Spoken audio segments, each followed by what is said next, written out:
السلام علیکم. ایمان پاکستان ڈیجیٹل کے ساتھ میں ہوں امتیاز احمد مغل. میری جان پاکستان، میری پہچان پاکستان. اور میرے ساتھ ہیں دختر پاکستان فرح عظیم شاہ. فرح صاحبہ، بڑا خوبصورت کسی نے کہا ہے، تہمت لگا کے ماں پہ جو دشمن سے داد لے، ایسے سخن فروش کو مر جانا چاہیے. یہ شعر آپ نے بہت دفعہ کہا اور میں آپ سے متاثر ہو کے یہ شعر پڑھ رہا ہوں. ابھی دو جگہوں پہ حالات خراب ہیں، بلوچستان میں اور کشمیر میں.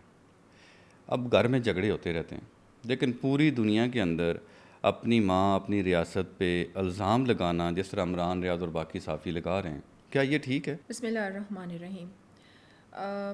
بالکل حالات کے حوالے سے جو آپ نے بات کی، بلوچستان میں بھی حالات سینسٹیو ہیں، اور اسی طریقے سے ہم نے اپنے پچھلے پروگرام میں بھی اس بات کا ذکر کیا کہ کشمیریز جو ہیں وہ پروٹیسٹ کر رہے ہیں مختلف کنٹریز میں.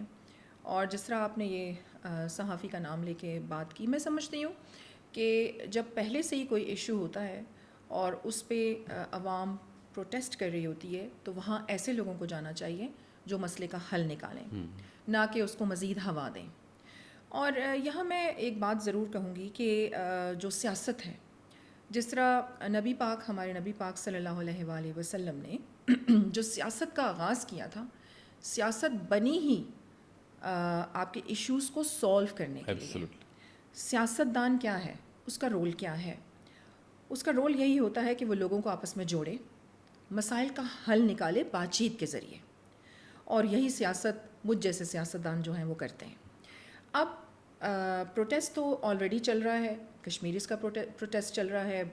آپ نے دیکھا کہ جس طرح ہمارے ادھر آزاد کشمیر میں چل رہا ہے، دوسری کنٹریز میں ہمارے جو ہیں پروٹیسٹ. لیکن میں سمجھتی ہوں کہ ہمیں موقع ہی نہیں دینا چاہیے. ہمیں اپنی کمزوریوں پہ کام کرنے کی ضرورت ہے. یہ بات ہے. ہمیں دشمن کو موقع ہی نہیں دینا چاہیے، کیونکہ پاکستان ایک ایسا ملک ہے.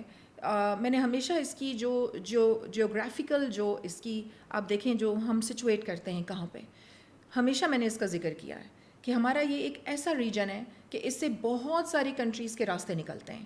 آپ کا یہ ایک ٹریڈ ہب ہے ایک طرح سے. آپ گوادر پورٹ کو دیکھ لیں تو دشمن کو تو آرام نہیں آئے گا. تو اسی لیے ہمیں چاہیے کہ ہم موقع ہی نہ دیں دشمن کو کہ وہ ہماری کمزوریوں پر وار کرے. اچھا، آزاد کشمیر کا ایشو واقعی آپ ٹھیک کہہ رہی ہیں. اگر آپ وہاں پہ جائیں تو میرے خیال میں 1 گھنٹے میں وہ آپ ان کو دونوں پارٹیز کو سن کے 1 گھنٹے میں یہ ایشو ریزالو ہو جاتا ہے. دیکھیں، بات چیت کے ذریعے میں ہمیشہ یہی کہتی ہوں، بات چیت اور بات چیت. اس کے علاوہ مسئلے کا حل آپ مجھے بتائیں کیا ہے؟ پاور کے ذریعے. اور اگر آپ مطلب آپ پاور استعمال کریں گے، اس سے آپ کے لوگ اور زیادہ مشتعل ہوں گے.